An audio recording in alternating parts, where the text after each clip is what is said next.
औज़ुबिल्लाहिमिनश्शैतानिर्रजीम बिस्मिल्लाहिर्रहमानिर्रहीम। नाज़रीन अस्सलाम वालेकुम। प्रोग्राम स्पोर्ट्स टॉक है। मैं हूँ आपका मेज़बान मोहम्मद फ़ारूक नज़र और अपने तमाम देखने और सुनने वाले नाज़रीन को सबसे पहले तो मैं ताज़ियत पेश करूँगा। हमारे हिदायत टीवी के बहुत ही चाहने वाले हमारे मोहसिन आज बर्मिंघम में सैयद सखावत हुसैन शाह साहब इंतकाल फरमा गए, तो आप सबसे गुजारिश है कि दुआ कीजिएगा और हम सब भी जो शाह साहब के वरसा हैं उनको ताज़ियत पेश करते हैं। ज़िंदगी में खुशी और गमी ये दोनों साथ साथ चलते हैं और जो काम हमारे करने के हैं वो हम कर रहे हैं और जो अपने काम सरअंजाम दे के चले गए, कोशिश यही होनी चाहिए सबकी कि जिस भी मैदान में उनको मौका मिले वो अपना 100% दें और सच्ची नीयत के साथ अपना काम करें। और जो ये प्रोग्राम है खेल का प्रोग्राम है गो के, लेकिन खेल के मैदान से भी हमें बहुत कुछ सीखने का मौका मिलता है। हमें हार जब हो जाए, हमें जब शिकस्त हो जाए, हमें जब कभी सदमा पहुँचे तो किस तरह से उसे फेस करना है, ये भी हमें खेल सिखाते हैं। और दो तीन जो एक बेहतरीन पॉजिटिव जो जगह होती हैं, एक तो हमें बचपन में यही सिखाया गया कि या तालीम गाह है, आपके स्कूल कॉलेजेस हैं, या आपका ठिकाना ज़्यादा हुआ तो खेल के मैदान हो गए। आजकल की जो नौजवान नस्ल है बदनसीबी है कि इन दोनों ठिकानों से उन्होंने अपना तीसरा ठिकाना बना लिया है। मंशियात की तरफ वो गामजन हो चुके हैं और छोटे छोटे बच्चे जब सिगरेट पीते हुए नज़र आते हैं तो बहुत ज़्यादा अफसोस होता है। तो बहरहाल ये ज़िंदगी का साथ चलेगा। आगाज़ में हम सब इस पर ताज़ियत भी पेश करते हैं और बस यही बात है कि जिस तरह भी शाह साहब ने हिदायत टीवी की मदद की है और उनको अल्लाह ताला जवार रहमत में जगह अता फरमाए। प्रोग्राम जो खेल का प्रोग्राम है उस अंदाज़ में हम तो बहरहाल नहीं करेंगे, लेकिन फिर भी जो इन्फॉर्मेशन है, जो फॉर्मेट है वो मैं आपको बताऊंगा। आज जैसा कि आप जानते हैं एशिया कप में पाकिस्तान और अफ़गानिस्तान का मैच भी था, उसमें पाकिस्तान को बिल आखिर फ़तह मिली है। इसके अलावा जो दीगर मैचेस हुए हैं, आज तीसरा मैच मुकम्मल हुआ। पहले मैच में पाकिस्तान को ज़रूर शिकस्त हुई थी। पाकिस्तान का मैच श्रीलंका से हुआ और पाकिस्तान को उसमें हार देखना पड़ी। इंडिया का मुकाबला बांग्लादेश के साथ हुआ और बांग्लादेश को इंडिया ने काफ़ी आसानी के साथ शिकस्त दी। विराट कोहली उसमें सेंचुरी बनाने में कामयाब हुए और ये कुछ तफसीलात भी होंगी, कुछ ही देर में मैं आपके सामने पेश करूंगा। एशिया कप के अलावा जो हमारी खामियां हैं बैटिंग की और बॉलिंग की, उस पर भी बात होगी कि क्या इस सिचुएशन के आज भी 117 रन पे अफगानिस्तान के ख़िलाफ़ 7 खिलाड़ी आउट हो गए थे। भला हो उमर अकमल का कि उन्होंने सेंचुरी बनाई और पाकिस्तान की टीम को कुछ संभाला दिया और बिलाखिर एक ऐसा दिन पाकिस्तानी शायकीन को देखने को न मिला कि जो बहुत से ऐसे सदमात, पाकिस्तान की टीम आयरलैंड से हार गई, पाकिस्तान की टीम इससे पहले बांग्लादेश से हार गई, पाकिस्तान की टीम ऐसे बहुत छोटी छोटी टीमों से पिछले बार या माजी में हार चुकी है, लेकिन आज थोड़ा सा जिसे कहते हैं ना बचा हो गया, वो हो गया। और उसमें सबसे अहम जो हिस्सा डाला वो उमर अकमल ने डाला था। ये बात होगी। उसके अलावा राशिद लतीफ़ जो हैं चीफ सेलेक्टर बना दिए गए हैं। इससे पहले वो पाकिस्तान की कप्तानी कर चुके हैं, विकेट कीपर बैट्समैन रहे हैं और उनको चीफ सेलेक्टर बनाया गया है 2015 तक, और 2015 वर्ल्ड कप होगा उस तक वो चीफ सेलेक्टर होंगे और अपना जो चार्ज है वो 1 अप्रैल से संभालेंगे। तो राशिद लतीफ़ बहुत ज़्यादा तनकीद भी करते रहे हैं। पीसीबी और इवन जो इस वक्त बोर्ड के चेयरमैन हैं नजम सेठी साहब, जब उनको लगाया गया उसके ख़िलाफ़ सिंध हाई कोर्ट में भी गए, तो आखिरकार ये क्या आपस में अंडरस्टैंडिंग हुई कि राशिद लतीफ़ जो है वो बिल आखिर उनको सेलेक्टर बनाया गया है। और राशिद लतीफ़ इससे पहले अफ़गानिस्तान की क्रिकेट टीम के भी कोच रह चुके हैं, तो बहुत ही एक टैलेंटेड खिलाड़ी हैं। इनका नुक्ता नज़र दीगर खिलाड़ियों से थोड़ा सा हटके होता है, तनकीद करते हैं तो डट के करते हैं और बाज़ अहम इश्यूज़ पर इनके बोर्ड के साथ भी बहुत ज़्यादा माजी में इख्तलाफात रहे हैं, लेकिन अब वो उसी कश्ती में सवार हैं। आया वो अपनी इस अलगपन को कंटिन्यू रखेंगे या वो उसी रंग में रंग जाएंगे जिस तरह से पहले बोर्ड में जो भी मुंतज़मीन आए हैं या जो भी एहलकार या जो भी अहदेदार आए हैं उन्होंने वही काम किया जो उनके पिछले करते रहे हैं। तो आया वर्ल्ड कप 2015 के लिए राशिद लतीफ़ जो है वो, इनका डोमेस्टिक में भी काफ़ी गहरी नज़र है, तो क्या वहाँ पर से उनको कोई अच्छे खिलाड़ी मिलेंगे? और अच्छे खिलाड़ी अगर इनको ढूंढना है तो ये खुश नसीबी है पाकिस्तानी कौम की भी कि अंडर 19 वर्ल्ड कप में पाकिस्तान की टीम फाइनल में पहुँच चुकी है और पाकिस्तान का मुकाबला अफ्रीका के साथ हफ्ते के दिन होगा। और अंडर 19 क्रिकेट ऐसा ही है जैसे चंद साल के बाद जो है इन्हीं खिलाड़ियों ने आगे चल के बागडोर संभालनी है बड़ी टीम की, और बहुत से माजी में बड़े बड़े नाम जो हैं वो अंडर 19 अंडर 15 से निकल के आगे फिर उन्होंने कौमी टीमों में अपनी जगह बनाई और वो खेलने में कामयाब हुए। तो अंडर 19 वर्ल्ड कप में ये भी एक तनकीद की गई जो ऑस्ट्रेलिया, इंग्लैंड और भारत की टीमें इस अंडर 19 वर्ल्ड कप के फाइनल तक में रसाई हासिल नहीं कर पाई। तो क्या वजह है? उन मुल्कों के शायकीन ने ज़रूर एहतजाज किया है कि हमारे बोर्ड्स जो हैं वो बिग थ्री के चक्कर में जो पैसा है उसको बांटने के चक्कर में तो उनकी तमाम कोशिशें सर्फ हो रही हैं, लेकिन नौजवानों के लिए उनकी क्या कारकर्दगी है? अंडर 19 टीमों में से एक भी टीम फाइनल में ना इंग्लैंड की, ना ऑस्ट्रेलिया की और ना इंडिया की पहुंची है। तो इसकी क्या वजह है? वहाँ के शायकीन थोड़े से इस पर नाराज़ भी हैं। अगला जो इशू होगा हमारे इस प्रोग्राम में वो है अतुल वासन, मोहिंदर अमरनाथ, इयन चैपल और दीगर साबिक इंडियन खिलाड़ियों ने भी ये राय दी है कि महेंद्र सिंह धोनी जो हैं उनको अब एक जगह कप्तानी देनी चाहिए, या वो वनडे टीम के कप्तान हो या वो टेस्ट टीम के कप्तान हो। तो ऐसा धोनी के साथ उनको, मैं पिछले प्रोग्राम में भी जैसे बात हो चुकी है कि धोनी को गो के कहा गया है कि वो अनफिट हुए हैं, लेकिन धोनी को शायद बचाया गया है आइंदा वर्ल्ड कप के लिए भी, क्योंकि अगर इंडिया की टीम ये एशिया कप जीतने में कामयाब नहीं होती तो धोनी के बगैर तो चलें, धोनी वापस आएंगे, अगला टूर जो भी होगा उसमें वो इंडिया की नुमाइंदगी करेंगे और अगला टूर है भी यहाँ इंग्लैंड टीम आएगी इंडिया की, तो उसके बाद फिर वर्ल्ड कप भी है। लेकिन धोनी को कम से कम बोर्ड ने वो जो तहफ़्फ़ुज़ दिया था कि जो अनफिट होने का एक बहाना बना के और कहा गया कि सिर्फ 10 दिन का वो रेस्ट करेंगे और उसके बाद वो अवेलेबल होंगे, तो ये एक ऐसी कोशिश है बोर्ड की तरफ से धोनी को तहफ़्फ़ुज़ फराहम करने के लिए कि अगर इंडिया की टीम उनके होते हुए हारती तो ज़ाहिर है न्यूजीलैंड में उनकी परफॉर्मेंस बहुत बुरी रही, और फिर अगर एशिया कप में भी पाकिस्तान, बांग्लादेश, श्रीलंका के होते हुए वो कप ना जीत पाते और वर्ल्ड चैम्पियन होते हुए भी अगर कप ना जीत पाते तो फिर धोनी पे सारा नज़ला आता और तमाम जो मुश्किलात हैं आइंदा वर्ल्ड कप की तैयारी की जो इंडिया की टीम की वो थोड़ी सी बहुत ज़्यादा गंभीर हो जाती, मुश्किल हो जाती। तो बोर्ड ने इसी बात में अपने आप को बेहतर समझा है, जाना है कि महेंद्र सिंह धोनी को रेस्ट दिया जाए या बचाया जाए। विराट कोहली जो हैं अगर कामयाब कराने में कामयाब हुए तो बल्ले बल्ले, बहुत अच्छी बात है, लेकिन अगर हार भी गए तो धोनी के बगैर इंडिया की टीम हारेगी और फिर धोनी को ज़रूर अगले टूर्नामेंट में, अगले सीरीज़ में अगर कप्तानी दी जाए तो किसी की कोई नुक्ताचीनी या कोई तनकीद नहीं बर्दाश्त करनी पड़ेगी। तो ये एक थोड़ा सा खेल है जो धोनी को बचाने के लिए या अपनी इज्जत बचाने के लिए इंडियन बोर्ड ने ये खेला, जो अभी तक कामयाब जा रहा है। धोनी ने गो के शमूलियत नहीं की है, लेकिन विराट कोहली जो इससे पहले 8 मैचेस में इंडिया की कप्तानी कर चुका था उसमें 7 मैचेस इंडिया जीता, 1 हारा, और कल की जो फतेह है बांग्लादेश के ख़िलाफ़ वो भी मिलाई जाए तो उनकी कारकर्दगी आपके सामने है कि सिर्फ 1 मैच हारे हैं, 8 मैच वो जीते हैं।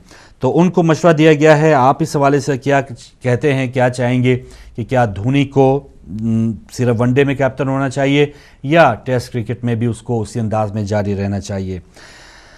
क्रिकेट की बातें होती हैं पाकिस्तान में, जहां क्रिकेट एक कौमी खेल का दर्जा तो नहीं रखता, लेकिन जो कौमी खेल का दर्जा रखता है जो खेल, उसके साथ बहुत ही एक ऐसा सौतेली माँ जैसा सलूक जारी है।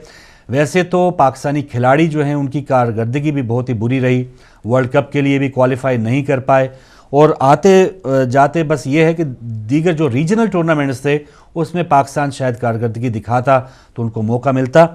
अजलान शाह की टूर्नामेंट जो मलेशिया में होता उसमें भी फंड्स ना होने की वजह से पाकिस्तान की टीम नहीं जा पाई।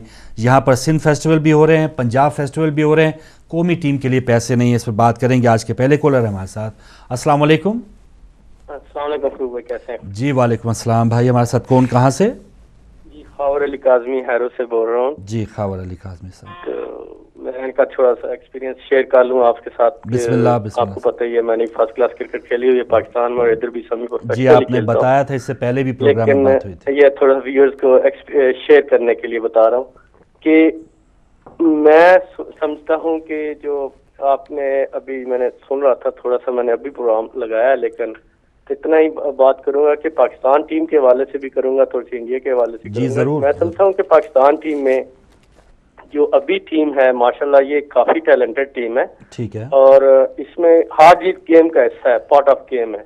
सही। तो हमारे व्यूअर्स को या हमारे फैंस को दिल बर्दाश्ता नहीं होना चाहिए, हमें बैकअप करना चाहिए अपनी टीम को। आप बैकअप नहीं करेंगे, किस टीम को करेंगे आप?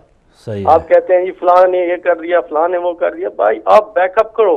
हम खुद क्रिकेटर हैं, हमें पता है हम क्रिकेट खेलते हैं। आपको बिलीव चाहिए, आपको कॉन्फिडेंस चाहिए। अच्छा काजमी अगर आप साहब, असल में players को जो नहीं देंगे वो कभी परफॉर्म नहीं कर सकेंगे, वो लैक ऑफ कॉन्फिडेंस होगा। सही। अच्छा काजमी साहब, आप मेरी बात सुन रहे हैं? आवाज़ आ रही है? जी आ रही है। अच्छा, असल में जो हमारे शायकीन डिसअपॉइंट इसलिए होते हैं कि 46 रन चाहिए, 5-6 विकेटें भी पड़ी हैं और मालिंगा का पता है कि यही इनका स्ट्राइक बॉलर है, सारे बैट्समैन उसी को मार के आउट हुए हैं। क्या ही अच्छा था कि थोड़ा सा उसको बचा के खेलते और ये 45-46 रन 6-7 ओवर्स में। अब तो T20 का ज़माना है, जीते हुए मैच जब हार जाते हैं तो फिर ज़्यादा ज़ाहिर है शायकीन जो है नहीं, अफसोस ये होता है। मैं इस बात को बिल्कुल एग्री करता हूँ। जी जी मैं बिल्कुल आपके साथ ये 100% एग्री करता हूँ। जब आप सेट होते हो आपको आउट नहीं होना जिता चाहिए। के आना चाहिए। ये आप जी 70-70 करते हो। मिसबा ने भी 70 की है, उमर अकमल ने भी 70 की है, जी हाँ, ठीक है। जी हाँ। वो सेट थे, उनको आउट नहीं होना चाहिए था। उनकी ये एक फॉल्ट है, ये क्रिकेट में होता है। सही। क्रिकेट में आप एक कभी अच्छा भी खेलते हो। कोहली को देख लें, वो कल अच्छा खेला, ठीक है।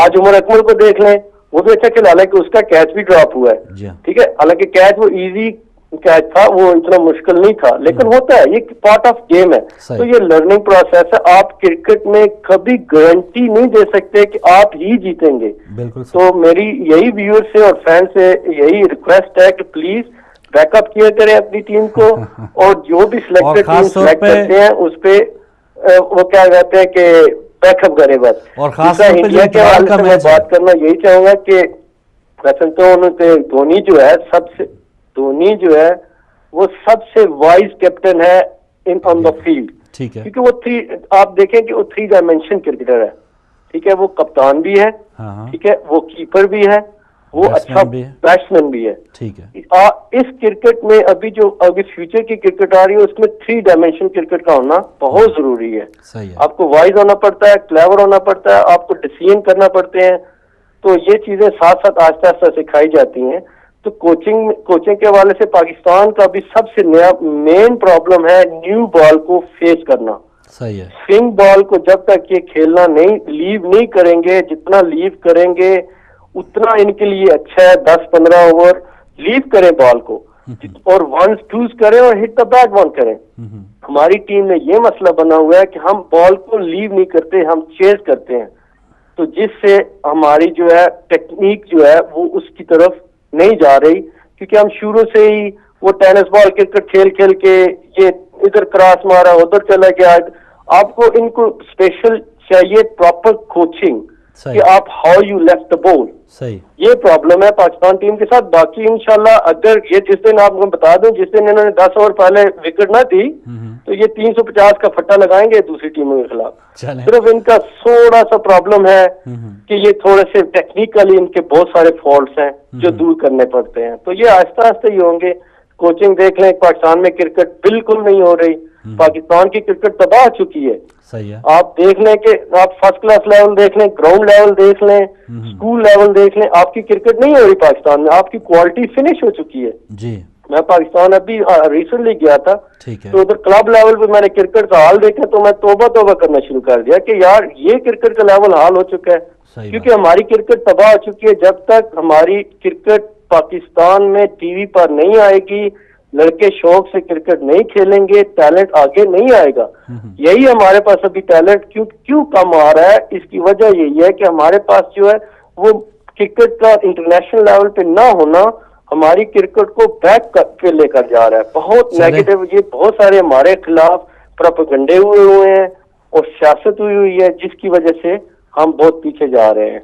चले भाई, तो बहुत शुक्रिया आपकी बात का। सवाल हो तो मैं आपको जवाब दे। बस यही है कि आप काफ़ी ऑप्टिमिस्टिक हैं, काफ़ी हौसला दे रहे हैं कि हमारी टीम में जो गलतियां हैं वो कवर हो जाएंगी। लेकिन असल में अब जब कोई कौमी टीम की नुमाइंदगी के लिए आ जाए और उसको इतनी ज़्यादा फैसिलिटीज़ भी हों, तो फिर उसको ये पता होना चाहिए। कोरे एंडरसन को पता है कि उसने अब, हालांकि अब अफरीदी के पास वो रिकॉर्ड भी नहीं रहा 37 गेंदों वाला, 36 गेंदों पे जो इसने सेंचुरी बनाई, उसे पता है कि अब मैं वनडे खेल रहा हूँ। और उसे जब पता होता है कि मैं टेस्ट खेल रहा हूँ, टीम को बचाना है, तो उसने टेस्ट में भी अच्छी परफॉर्मेंस दी है इंडिया के खिलाफ। तो एडजस्टमेंट क्यों नहीं होते हमारे खिलाड़ी, और एक ही खिलाड़ी को हमने उसी अंदाज में मार के आउट हुए हैं। कोई पता नहीं कि हमने मैच जीतने के लिए जाते हैं या सिर्फ अपनी तस्कीन के लिए कि एक बाउंड्री मार लें। असल खिलाड़ी वही है। मियादाद का आपने छक्का देखा होगा, आखिरी दम तक रुके रहे हैं, टिके रहे हैं और उसने कामयाबी दिलवा के फिर पाकिस्तान को फिर जो मर्जी किया। लेकिन यहाँ पर हमने मिसाल देनी चाहिए विराट कोहली की कि किस अंदाज में उन्होंने कल बैटिंग की है। आज उमर अकमल को भला उस पुलिस वाले का जिसके साथ उसकी थोड़ी मुठभेड़, उसके बाद से उसने 70 उस दिन भी किया, श्रीलंका के खिलाफ आज सेंचुरी की है, तो उसके खिलाफ थोड़ी सी जो छान पटक पुलिस ने की है वो थोड़ा सा प्लस पॉइंट आई है। और एक और खबर दूं, आज कामरान अकमल का भी चालान हुआ जो उसने आराम से 500 रुपये दे के जान छुड़वाई। तो इन भाइयों पे थोड़ा सा ये चालान वगैरह भी हो रहे हैं, लेकिन परफॉर्मेंस थोड़ी बेहतर जा रही है। एक बात काज़मी साहब ने कही कि हमारे यहाँ क्रिकेट नहीं हो रही और जो बहुत ज़्यादा नुकसान हो रहा है हमारे टैलेंट को, ज़्यादा ग्रूमिंग का मौका नहीं मिल रहा। लेकिन मैं सलाम पेश करता हूँ अंडर 19 टीम को कि ना क्रिकेट होने के बावजूद, फैसिलिटीज़ बिल्कुल ज़ीरो होने के बावजूद, इतने ज़्यादा प्रेशर होने के बावजूद अंडर 19 क्रिकेट टीम और इतने इंग्लैंड को उन्होंने सेमीफाइनल में हराया। यहाँ आप देख रहे हैं खुद काज़मी साहब, आपको पता होगा एक बच्चा किसी भी फील्ड में जाना चाहता है तो उसके लिए कितने ज़्यादा कोचेज़, कितनी ज़्यादा सहूलतें, ट्रेनिंग, सारी सहूलतें उनके पास होती हैं। इन लोगों को पाकिस्तान के उन बच्चों ने, नौजवानों ने हराया है कि जिनके पास कोई सहूलत नहीं है। गली मोहल्ले में खेल के सिर्फ खुदादा सलाहियत और एक अंदर का जो टैलेंट है उसकी वजह से पाकिस्तान की टीम फाइनल में पहुंची है। तो इसका मतलब है जब अंडर 19 टीम जो है फाइनल में पहुंची है तो फिर पाकिस्तान का जो मुस्तकबिल है खासतौर पे क्रिकेट में, उसमें हमें मायूस नहीं होना चाहिए। टैलेंट बहुत ज़्यादा है, थोड़ी सी ग्रूमिंग की ज़रूरत है, थोड़ी सी हौसला अफजाई की ज़रूरत है, तो पाकिस्तान की टीम बेहतर कर सकती है। तो ये हमारे कॉलर थे खावर अली साहब। आप भी नाज़रीन, टेलीफोन नंबर्स आपके सामने है। क्या इतवार को जो बड़ा मुकाबला है, जैसे काज़मी साहब ने कहा 320 रन भी हमारे टीम बना सकती है अगर ओपनिंग जो है कम से कम 10 ओवर खेले, तो क्या पाकिस्तान और इंडिया का जो एशिया कप में मैच होने वाला इतवार को, उसमें पाकिस्तान की परफॉर्मेंस इन दोनों मैचेस को देखते हुए कि जहां एक अफगानिस्तान की टीम जैसी बॉलिंग के खिलाफ मौके पे पाकिस्तानी बैटिंग लड़खड़ा गई, 117 पे 6 आउट हो गए, और वहां पर जब 40 रन चाहिए थे तो वहां नीचे से 6 खिलाड़ी आउट हो गए। तो ये हमारी जो सिचुएशन चल रही है बैटिंग की, तो फिर इसको देखते हुए क्या इतवार का मुकाबला कोई टफ टाइम दे पाएंगे? हमारी बॉलिंग, हम ज़्यादा उसको कहते हैं कि सब ज़्यादा इन्हिसार हमारा बॉलिंग पे है, लेकिन क्या वजह है कि श्रीलंका की टीम जो है वो 296 रन भी बनाने में कामयाब हुई और हमारे बॉलर्स की अच्छी खासी उस मैच में पिटाई भी हुई। थोड़ा उस मैच को लेते हैं, लेकिन उससे पहले मैंने हॉकी की बात एक शुरू की थी, हॉकी के हवाले से कि हमारे यहाँ अब इतने फंड्स नहीं है। हालांकि सिंध फेस्टिवल पे करोड़ों रुपए लग गया, पंजाब फेस्टिवल पे जी इतने हज़ार लोगों ने कौमी तराना पढ़ा है, इतने हज़ार लोगों ने वो झंडा बनाया है, बहुत अच्छी बात है गिनीज बुक ऑफ रिकॉर्ड्स में जाना। अगर दीगर खेलों में जो अपना कौमी खेल है उसमें भी अगर आपका कुछ मुकाम है या उसका पेट काट के अगर आप इस किस्म के रिकॉर्ड बनवा रहे हैं, जहां सोने के मेडल्स पाकिस्तान को मिलते थे, विक्ट्री स्टैंड पे होता था, और आपकी हॉकी टीम जो कौमी हॉकी टीम है वो 15-16 करोड़ रुपए ना होने की वजह से वो ज़लान शाह की टूर्नामेंट में ना जा पाई, तो फिर ऐसे रिकॉर्ड्स का हमें क्या फ़ायदा है? फोकस ज़रूर गवर्नमेंट्स का होना चाहिए कि कौमी टीम है, कौमी टीम के लिए सबसे पहले फंड्स होने चाहिए, दीगर चीज़ों के लिए बाद में। एक और कॉलर हमारे साथ। अस्सलाम वालेकुम। वालेकुम सलाम जी, हमारे साथ कौन, कहाँ से? जी मैं खुर्शीद बोल रहा हूँ, यहाँ बर्मिंघम से। जी खुर्शीद साहब बर्मिंघम से। जी भाई। रशीद साहब, जी बिस्मिल्लाह। जी और सुनाए, क्या हाल है फारूक साहब? जी अल्हम्दुलिल्लाह रशीद साहब, आपकी दुआ है। एक बड़ा अच्छा प्रोग्राम आपने रखा। असल में हमारे यहाँ के यहाँ बातें करने से या सजेशन देने से तो कोई बात बनती नहीं, क्योंकि वहाँ तो ना कोई स्ट्रक्चर है हमारे पास, ना कोई सुनता है किसी की। करते तो वो वही है जो उनकी मर्जी होती है। तो फिर ये वैसे हमारा आपस में वो क्या कहते हैं कि जरा थोड़ा सा दिमाग हल्का हो जाता है, बस यही बात बनती है। बाकी तो अब देखें पिछले 3-4 साल से हमारी टीम में अफरीदी की कहाँ जगह बनती है, जो उसे मुझे ये नहीं समझ आती कि क्यों उसे खिलाया जा रहा है। ठीक है, मेरी समझ में ये नहीं आ रहा। जी तो जी बात इसमें करते हैं। असल में बात यह है कि ना ही तो कोई मेरिट पे किसी को रखता है वहाँ, ना सिलेक्शन होती है। जी ये जो कुछ भी होता है मुझे ये नहीं। अब देखें कि अब एक प्लेयर आपकी टीम में आता है, हमने भी थोड़ी बहुत क्रिकेट खेली है, ये नहीं कि हम लेकिन उसे ग्रूम किया जाता है। उसे जो सीनियर खिलाड़ी होते हैं उसे, वो जो नया खिलाड़ी आता है उसे साथ लेकर चलते हैं। हमारे तो यहाँ ये साफ बनता है कि ये खुद नहीं खेलते तो उनको साथ लेकर कैसे चलेंगे। सही।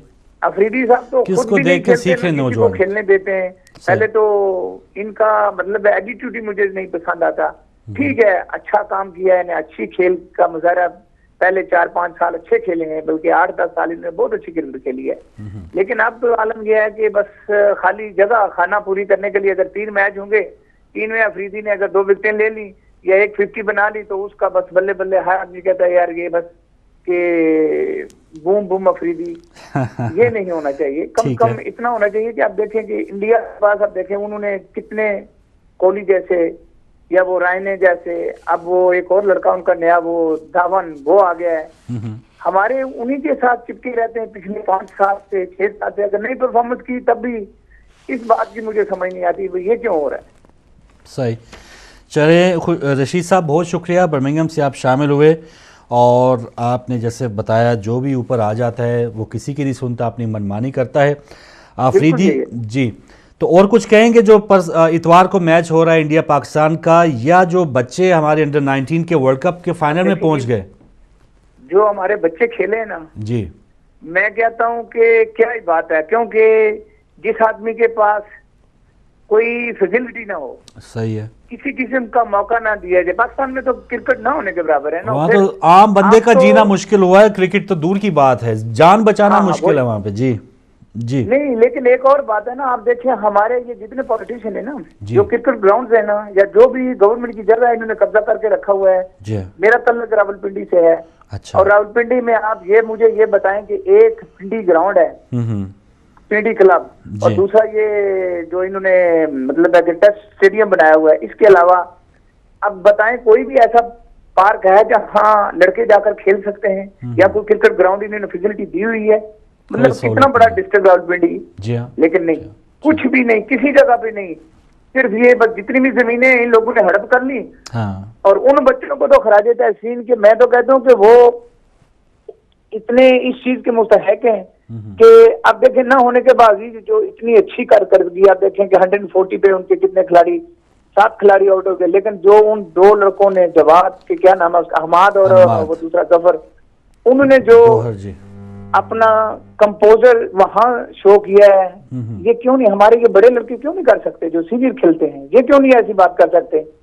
जहां हमारी 6 विकेटें उस दिन श्रीलंका के खिलाफ, इनका कंपोजर कहाँ गया? कोई भी नहीं करता। वो लड़के जो है वो तो मैं कहता हूँ कि जितनी भी उनकी तारीफ की जाए इतनी कम। अगर अब वो फाइनल में हारे या जीते इसका कोई मतलब ये बात नहीं, लेकिन यहाँ तक भी आना उनके लिए एक बहुत बड़ा एजाज है। बहुत शुक्रिया रशीद साहब, बर्मिंघम से आप शामिल हुए, और आप भी खेलों से प्यार करने वाले एक हमारे नाज़रीन में से बहुत ही मुअज़्ज़ज़ रुकन।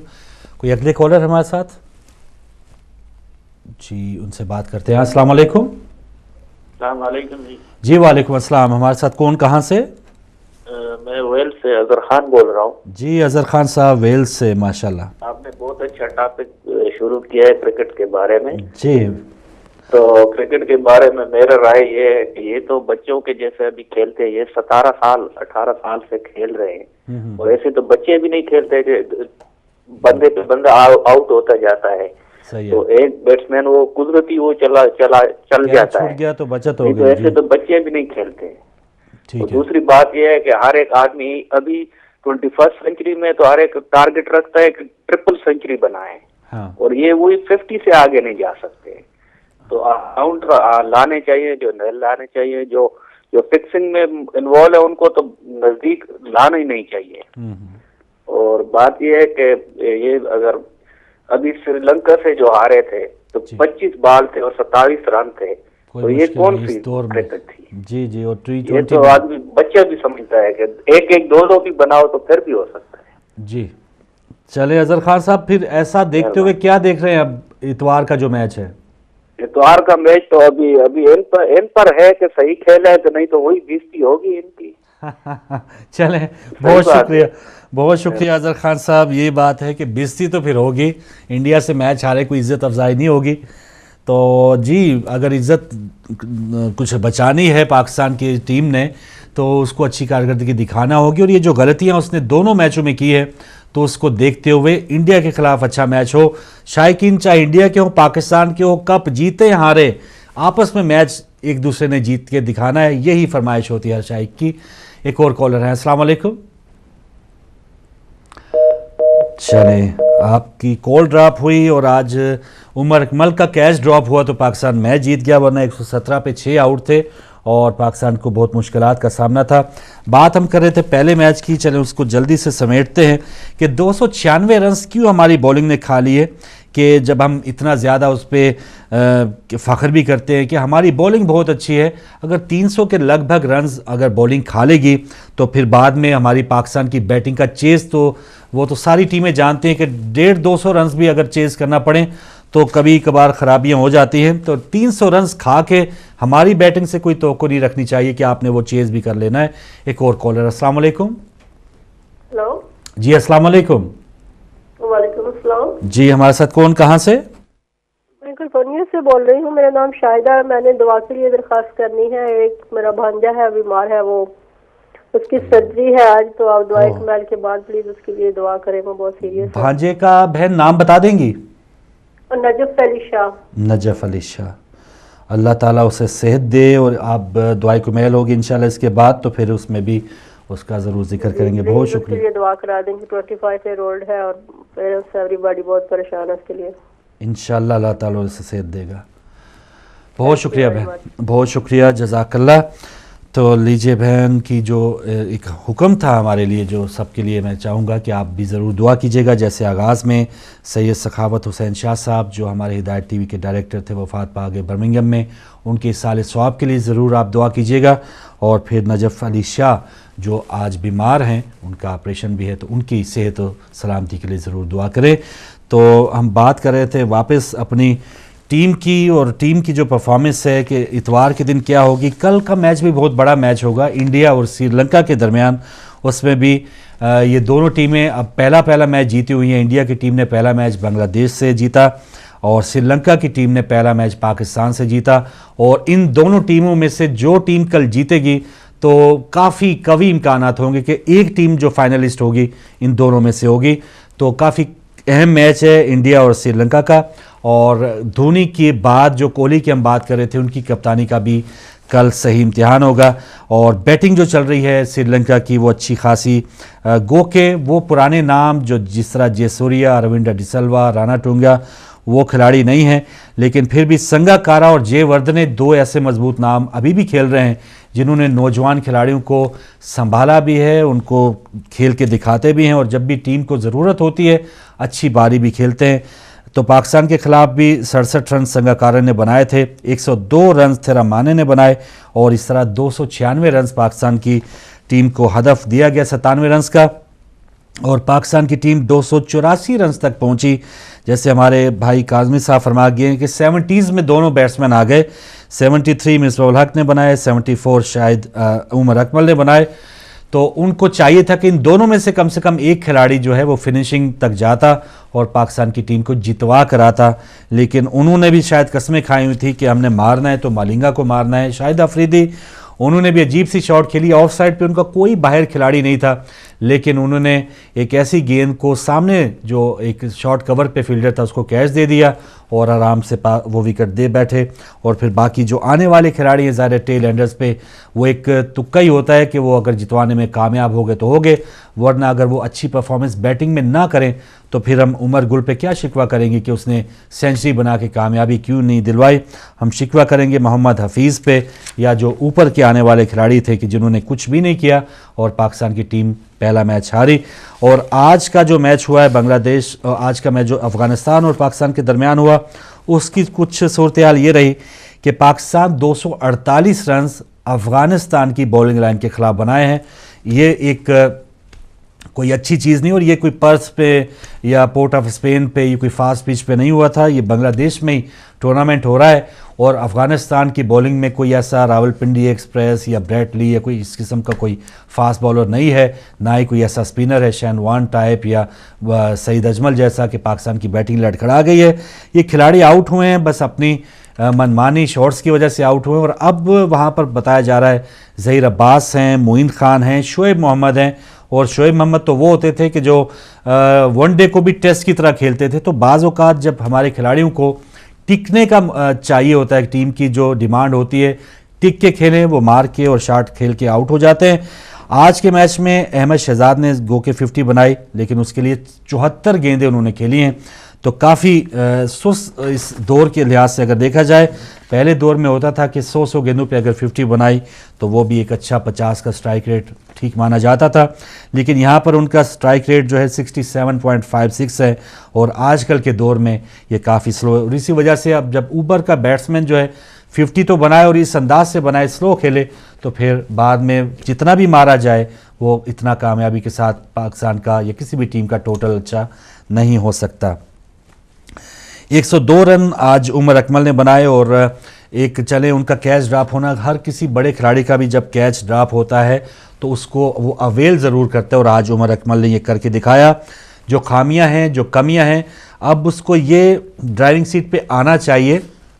पाकिस्तान का एक अब बहुत पुराना नाम बन चुका है, अब कोई नया यंगस्टर खिलाड़ी नहीं है कि जो 10-20 मैच जिसने खेले हो, काफ़ी मैचेस उमर अकमल अब खेल चुका है। अब उसको ये थोड़ा सा अब वज़न उठाने के हवाले से ये कोशिश करनी चाहिए कि टीम का वज़न उठाए, जीत के लिए टीम को साथ लेके चले। और जो विकेट कीपिंग अगर वो करता है तो फिर टांगों के दरमियान से गेंदें अहम मौक़ों पे अगर चली गई तो फिर देखें कि उनके बड़े भाई 2011 वर्ल्ड कप के बाद से जब कभी इन हो रहे हैं कभी आउट हो रहे हैं, क्योंकि उस वर्ल्ड कप में उनकी परफॉर्मेंस बुरी थी। तो अगर विकेट कीपिंग करना है और आके दोबारा उनको एक बेहतरीन पाकिस्तान के विकेट कीपर जो साबिका रह चुके हैं, वो भी कोच भी हैं, तो मोइन खान से ज़्यादा टिप्स लें। चीफ सेलेक्टर राशिद लतीफ़ बन गए, तो कीपर्स उनके काफ़ी इर्द गिर्द हैं, वसीम बारी भी बोर्ड में है, तो उनसे अगर वो अच्छी टिप्स लें कि विकेट कीपर को कब उठना चाहिए स्पिनर की गेंद पे, वो शायद पहले ही खड़े हो जाते हैं सईद अजमल की गेंद पे। तो विकेट कीपर की एक बेहतरीन टिप यही होती है कि वो बाउंस के साथ अपने आप को उठाए।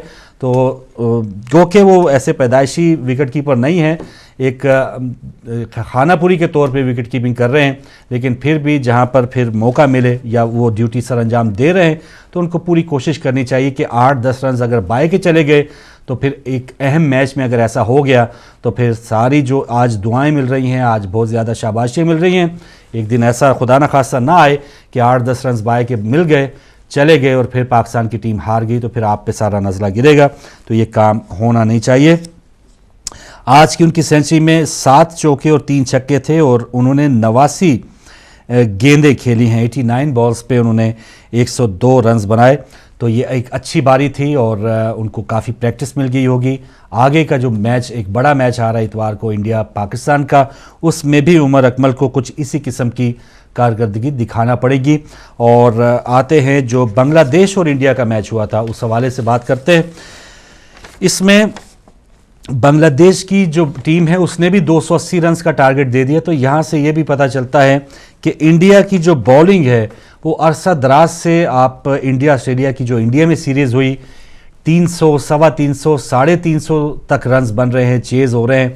तो और न्यूजीलैंड में आपने परफॉर्मेंस देखी है कि टेस्ट मैच में अगर 5 विकेटें ले ली हैं, लेकिन इतनी लंबी पार्टनरशिप होगी मैकॉलम की कि उसने ट्रिपल सेंचुरी बना दी और वनडे मैचेस में भी 4-0 से हारने का उनको दुख बर्दाश्त करना पड़ा है। तो बॉलिंग जो है इंडिया की, ये अब हकीकत बन चुकी है कि कोई ऐसी बॉलिंग नहीं है कि उस पर डिपेंड करके इंडिया की टीम बैठी रहे।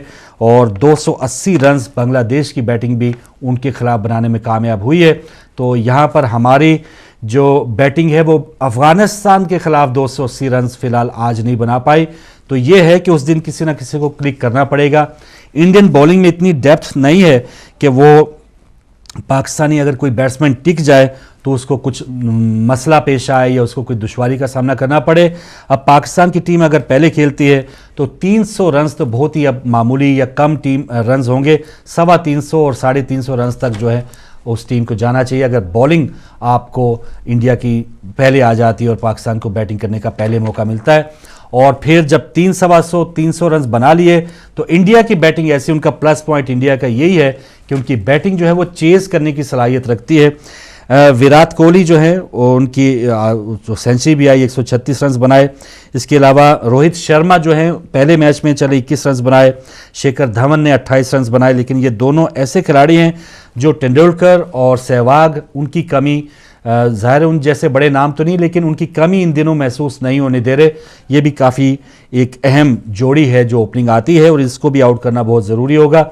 और ये एक ऐसा बेस फ्राहम करती है, जैसे हमारे एक भाई ख्वाब देख रहे थे कि पहले 10 ओवर में विकेट ना गिरे और अच्छा स्टार्ट मिल जाए तो हमारी टीम जो है 300 रन बना सकती है।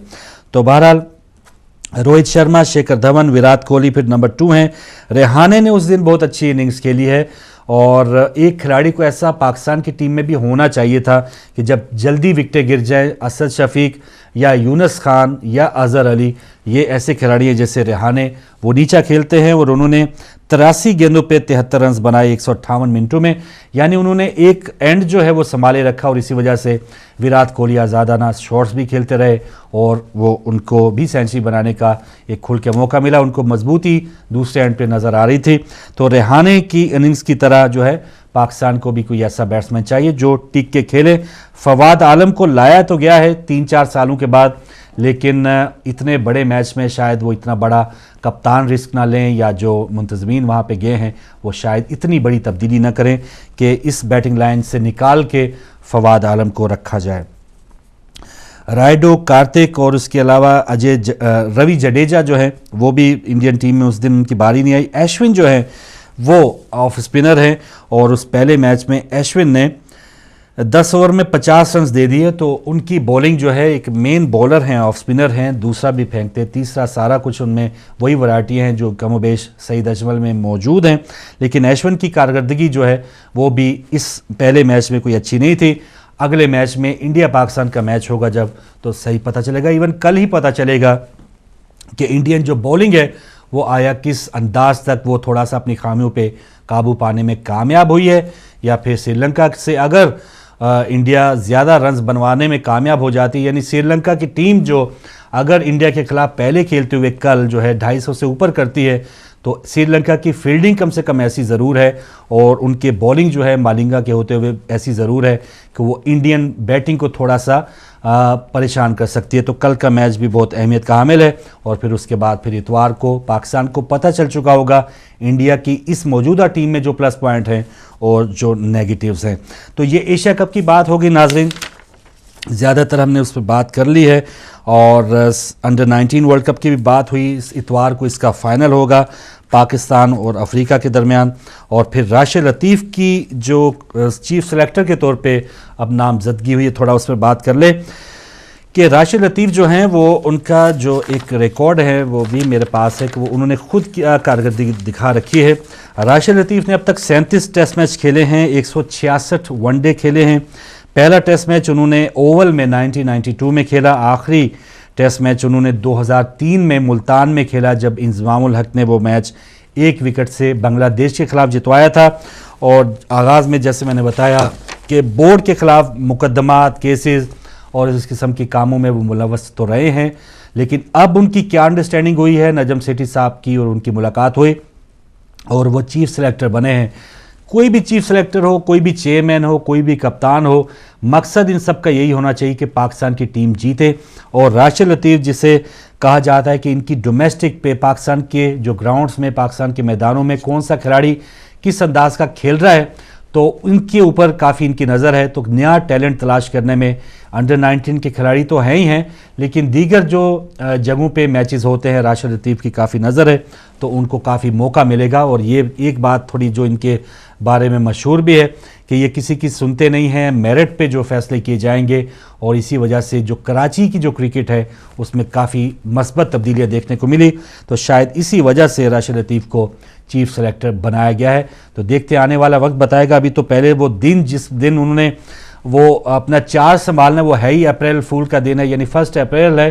तो पिछले दिनों आमिर सुहेल भी चीफ सेलेक्टर बनाए गए थे, लेकिन उनको बगैर किसी वजह के, बगैर किसी कह लें कि टीम चुनने के मौका मिलने के ही उनको फारिग कर दिया गया, क्योंकि उसके बाद नजम सेठी दोबारा आए हैं, उन्होंने नए पैनल बनाए हैं। अज़हर खां अब इस वक्त कायम मकाम चीफ सेलेक्टर हैं और आमिर सोहेल के बाद अब देखिए राशिद लतीफ़ अभी 1 अप्रैल से अपना चार्ज संभालेंगे। अभी 2 माह और भी हैं बीच में। हमारी क्रिकेट का कोई पता नहीं है क्या हो जाता है, कौन किस वक्त बहाल हो जाए, कौन किस वक्त डिसमिस हो जाए। बहरहाल फिर भी होप फॉर द बेस्ट के राशिद लतीफ़ जो है, उम्मीद है कि जब वो चार्ज संभालेंगे तो 2015 के वर्ल्ड कप के लिए अच्छी टीम देने में कामयाब होंगे। जी, हॉकी की हमने बात कर ली और कल जो इंडिया और श्रीलंका का मैच होगा उस हवाले से भी बात कर ली। और एक बात जो आज प्लस गई, पाकिस्तान ने बोनस पॉइंट भी हासिल किया, तो ये भी काफ़ी मैटर करता है। हम अमूमन टूर्नामेंट्स में यही बात करते हैं कि फ़लाँ टीम फ़लाँ को हरा दे, फ़लाँ से जीते, और पाकिस्तान अपना मैच जीते तो, और इतनी एवरेज से जीते तो तब कहीं हम फाइनल में पहुंचते हैं। तो ऐसी सिचुएशन हमारे हर टूर्नामेंट में हमें उससे वास्ता पड़ता है। तो आज का जो बोनस पॉइंट मिला, इस वजह से इस वक्त जो पाकिस्तान है वो पॉइंट्स टेबल में सबसे ऊपर है, और पॉइंट्स टेबल में इस वक्त पाकिस्तान की टीम के 5 पॉइंट है बोनस पॉइंट की वजह से, और इंडिया और श्रीलंका का एक ही मैच हुआ है तो उनके 4-4 पॉइंट्स हैं, दोनों ने अपने अपना मैच जीता है। तो ये बोनस पॉइंट जो है काफ़ी अहम होगा अगर दीगर मैचेस में पाकिस्तान की टीम फतह हासिल करती है। अगले मैच जो हैं वो इंडिया के ख़िलाफ़ और बांग्लादेश के ख़िलाफ़ पाकिस्तान को हर कीमत पे जीतना होंगे अगर वो फाइनल खेलना चाहते हैं और अगर वो अपने कामयाबी के साथ इस फाइनल में दिफा करना चाहते हैं, क्योंकि पिछला एशिया कप जो है वो पाकिस्तान ने जीता था। तो ये भी एक अच्छी कारकर्दगी होगी पाकिस्तान की टीम की तरफ से। और मिसबाह हक के आइंदा का जो मुस्तकबिल है कि वो वर्ल्ड कप में कप्तानी करें, क्योंकि एक आवाज़ ये भी आ रही है, मोहम्मद यूसुफ साहब का खिलाड़ी, एक हमारे रशीद साहब ने तो कहा, और उनकी राय की तरह बहुत से खिलाड़ियों की राय या बहुत से शायकीन की राय ये है कि शाहिद अफरीदी की जगह ही नहीं बनती, लेकिन मोहम्मद यूसुफ को एक जगह हमने सुना उनका ये कहना है कि वनडे टीम का कप्तान शाहिद अफरीदी को ही होना चाहिए। जिस तरह 2011 वर्ल्ड कप में शाहिद अफरीदी कप्तान थे तो 15 में भी उन्हीं को कप्तान होना चाहिए। लेकिन कप्तान जब इस किस्म के गैर जिम्मेदाराना शॉट्स खेल के आउट होगा और आप इतने अहम मौके पे कि जब आपकी कुछ सूझ और समझ के साथ अगर आप खेलने तो पाकिस्तान मैच जीत सकता है, तो कप्तान अगर इतनी लापरवाही करेगा तो पाकिस्तान के दीगर खिलाड़ी क्या करेंगे। तो कप्तान को जैसे मैकलम देखें, वो भी मार धाड़ का खिलाड़ी, उनकी ट्रिपल सेंचुरी देख के हम तो हैरान रह गए कि किस अंदाज में उसने टेस्ट में इतना मस्बत अंदाज में और इतना नीचे खेला, और जब मारने का मौका मिला भरपूर मारा भी। ट्रिपल सेंचुरी एक मार धाड़ करने वाले खिलाड़ी ने बनाई है। तो शाहिद अफरीदी पता नहीं 19-20 साल हो चुके इनको, कोरे एंडरसन की मिसाल इनके सामने है कि 36 गेंदों पे इन्होंने भी सेंचुरी बनाई है, लेकिन वो टेस्ट भी खेल रहे हैं और नीचे भी खेलते हैं, सिचुएशन के मुताबिक खेलते हैं। बड़े खिलाड़ी ऐसे ही होते हैं। आपने बड़ी बड़ी मिसालें, जय सूर्या बहुत मारते थे लेकिन जहां उनको रोकना होता था वो रोकते भी थे। विराट कोहली हैं, हर जो बड़े खिलाड़ी गुजरे हैं, सचिन तेंदुलकर जिनके पास हर शॉट थे, लेकिन जब टीम दबाव पे होती तो वो अपने आप को तब्दील करते थे। तो ये चीज़ ज़रूर शाहिद अफरीदी को, अब तो शायद उनके 1-2 साल ही बचे हैं, या अगर ये बुरी कारकर्दगी बैटिंग में रही तो शायकीन जो है वो फिर हमारे इतना ज़्यादा इंतज़ार नहीं करते। हम तो पुतले जलाना और उनकी इस किस्म की बेइज्जती शुरू हो जाती है, तो हमारे शायकीन अब इतना इंतज़ार नहीं करेंगे कि बुरी पर बुरी परफॉर्मेंस देते चले आ रहे हैं और फिर इवन कप्तान भी बना दिया जाए। शाहिद अफरीदी की कप्तानी ग्राउंड में भी होती है और फिर बाद में फिर बोर्ड के साथ भी उनका कोई अच्छा, जैसे भट्ट साहब थे तो कीजिया बट उनके साथ कोई उनकी अच्छी एंडिंग नहीं हुई। तो इस हवाले से भी तमाम अमूर, तमाम इशूज़ जिन्होंने उनको कप्तान बनाना है, जिन्होंने उनको इतना ज़्यादा फिर दोबारा ओहदा देना है, तो सब लोगों ने ये तमाम चीज़ें नोट करनी है कि इनका माजी ऑन द ग्राउंड क्या था और ऑफ द ग्राउंड क्या था। तो ये चीज़ें कप्तान के लिए हैं। मिसबाह उल हक जो है उनसे गिला ये रहता है पुराने खिलाड़ियों का कि ये अपने 70 बनाते हैं, 50 बनाते हैं, 60 बनाते हैं, पाकिस्तानी टीम को इसका कोई फ़ायदा नहीं होता। तो मिसबाह उल हक को भी चाहिए कि ये ऊट पटांग शाट खेल के वो जो श्रीलंका के खिलाफ लपेटा मार दिया कि टेनिस बॉल से जैसे आम मैच क्लब का खेला जा रहा है, अगर उसी गेंद को अंदाज से या बल्कि रोक लेते हैं, मालिंगा की गेंद पे टुक टुक तो वैसे ही वो करते रहते हैं, लेकिन जहाँ टुक टुक करना चाहिए थोड़ा सा टुक टुक करें, और जहाँ मारना चाहिए, जिस बॉलर को मारना चाहिए उसको मारते तो ज़्यादा बेहतर होता। तो नाज़रीन यही प्रोग्राम था। और अच्छा 4 मिनट हमारे पास हैं, तो हमारे पास 4 मिनट है, तो हमारे पास जो अब पाकिस्तान की जो बॉलिंग है उस पर हम बात करें, जिस पर ज़्यादा फ़ख्र की हम ज़्यादा बात करते हैं कि लीजिए हमारी जो बॉलिंग है वो दुनिया की बेहतरीन बॉलिंग है। पाकिस्तान की श्रीलंका के खिलाफ जो बॉलिंग ली मोहम्मद हफीज़ ने उस दिन आगाज़ किया और आज जो आगाज़ किया हमारे फास्ट बॉलर्स ने आगाज़ किया, तो ये भी कोई प्लानिंग की या शायद कुछ अलग से एक सोच समझ के कोई फैसला किया होगा कि श्रीलंका के ख़िलाफ़ हमने मोहम्मद हफीज़ के साथ आगाज़ करना है और जो अफ़गानिस्तान की टीम है उनके ख़िलाफ़ फास्ट बॉलर्स के साथ आगाज़ करना है। तो चले, मोहम्मद हफीज़ की जो कारकर्दगी रही, उन्होंने 54 रन्स दिए और कोई विकेट उनको नहीं मिली, 6 की एवरेज। और मोहम्मद हफीज़ जो आईसीसी में काफ़ी अच्छी रैंकिंग रखते हैं बॉलिंग के हवाले से, लेकिन पहले ही ओवर में उन्होंने काफ़ी, और उसके बाद फिर अगले जो 8 ओवर है उसमें कोई अच्छी कारकर्दगी उनकी एज ए बॉलर नहीं रही। और फिर उनका पूरा जो मैच, जब कोई बॉलर इस किस्म की परफॉर्मेंस बॉलिंग में होती है ऑलराउंडर की, तो फिर अगर दूसरी उसकी कोई ऐसी बैटिंग में उसकी बारी आए तो बॉलिंग की बुरी कारकर्दगी उसके दिमाग में पीछे ज़रूर होती है, और वो फिर मोहम्मद हफीज़ भी उस दिन 18 ही रन बना पाए। तो ऐसा होता है कि अगर आपने सेंचुरी बना ली है, अच्छी मार धाड़ करके आए हैं, तो अगर आप बॉलर भी हैं, ऑलराउंडर है, तो आपकी बॉलिंग थोड़ी क्लिक करेगी, पॉजिटिव या थोड़ा सा मोराल आपका अप होगा। यहाँ पर हफीज़ का मोराल श्रीलंका के ख़िलाफ़ अबू ज़ैबी शारजा में तो काफ़ी अप था, सेंचुरियाँ बना रहे थे, लेकिन यहाँ पर अब वो दोबारा उसी खाते में आ गए हैं, क्योंकि हमारे खिलाड़ी अमूमन ये करते हैं कि 5-6 मैचेस के बाद कोई अच्छी कारकर्दगी दिखा ली, उसके बाद फिर पीछे आ गए, उसी के ऊपर उसी सहारे पे जो सेंचुरी बनाई है या 50 बनाई है उसी सहारे पे 5-10 मैच खेल लिए। तो ऐसा नहीं होना चाहिए। मोहम्मद हफीज़ इस वक्त उनको बहुत कुछ करने की ज़रूरत है। आते उमर गुल की तरफ, और उमर गुल ने उस दिन 8 ओवर में 38 रन दिए। पिछले दिनों अनफिट भी हो गए थे, लेकिन अब वापस आए हैं। उनकी जो स्पीड है वो थोड़ी सी कम ज़रूर हुई है, लेकिन उसको थोड़ा उनको फोकस करना होगा आइंदा के मैचेस में। लेकिन लाइन और लेंथ, यहाँ विकटें ऐसी हैं कि यहाँ स्पीड ज़्यादा मैटर नहीं करती, रात को ओस भी होती है तो मुश्किलात होंगी। टाइम ख़त्म हो गया, लेकिन स्पोर्ट्स टॉक में हमारी आपकी मुलाकात अगली जुमेरात को होगी। क्या पाकिस्तान का, इंडिया पाकिस्तान का मैच हुआ होगा, बहुत से अच्छी बातें ग्राउंड के ऊपर और ग्राउंड के बाहर जो गुजरी होंगी उस पर बात करेंगे। और कंट्रोलों में जो भाई आप तक नशियात पहुँचा रहे थे उन्हें भी अपनी दुआ में याद रखिएगा। फिर मुलाकात होगी, इजाज़त दीजिए, अल्लाह हाफिज़।